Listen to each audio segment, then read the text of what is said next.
what is the position of the courts when there is actual physical violence? And that is there more punitive damage than otherwise, or for that matter, if physical violence or like whether a person is alcoholic, a drug abuse, or anything like that, or if there's an affair, is there anything that significantly affects the 50-50 kind of a mindset through it? Yeah, in Ontario, and it's other provinces have similar stuff. You can have what's called unequal division. The courts rarely grant it. But theoretically, say for example, say one party raises the kids and they do all the work, and the other party just basically gambles the money away, or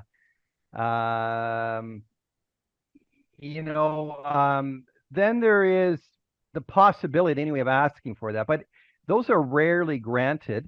Now that's for kind of wasting away the family's equity sort of thing.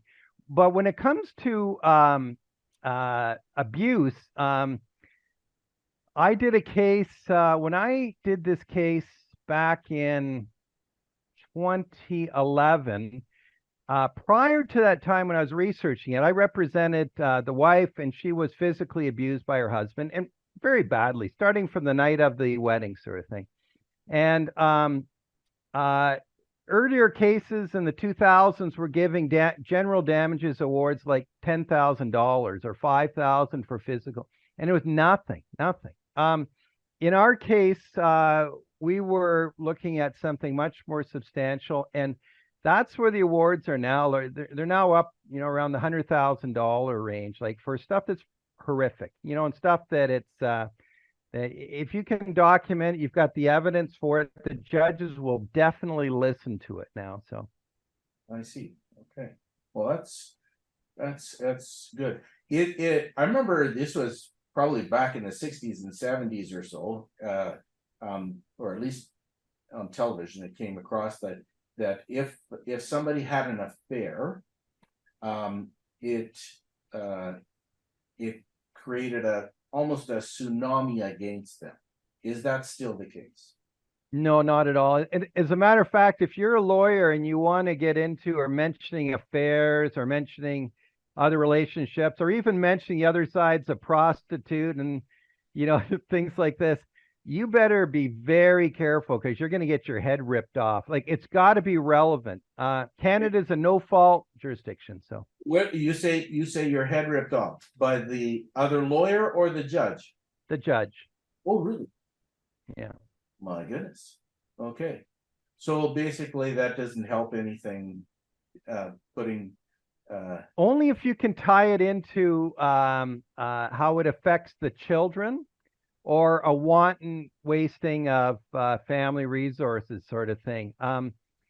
I had a case where the other side, I represented a grandmother, and the grandmother's daughter was a prostitute. And again, you're dealing with optics, who cares sort of thing. But what was happening was the daughter was actually bringing clients in when she had the child. Like, the child was exposed to the whole exchange of money and and the whole and some of these, the police was called on occasion, things like that. So then it became relevant. The other side went crazy when I mentioned the prostitute. They said, you can't bring this up. I went, it affects child. And the judge listened, and indeed we got a good order for supervision, and ultimately the child is with the grandmother now. But you've really got to be careful how you bring it in. You can't just bring it on its own. It's got to impact the children, or it's got to impact a wanton, wasting of the family equity. Okay. All right. That's fascinating. That's fascinating.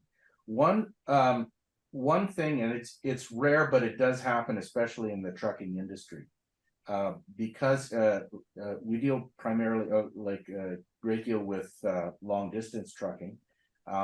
There's a certain percentage. I think I put it about 2 or 3% of truck drivers live on the road. they actually have a physical, that's where they do. Occasionally, they'll take a hotel or something like that, but generally speaking, they live on the road. When it comes to child custody and the like, they pretty much, they have no shot at custody when they have no house, correct? Well, it really depends on what are all the factors.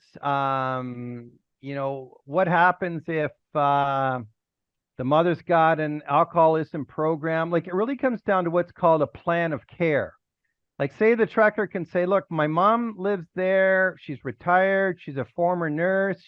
The children are really tight with her, and mom is now bringing, you know, a different guy every night into the house, sort of thing. And think so. It really depends on your plan of care. Like, you really have to say, this is how the children will be cared for, and these are our concerns if the parenting goes proportionally towards the other side, sort of thing.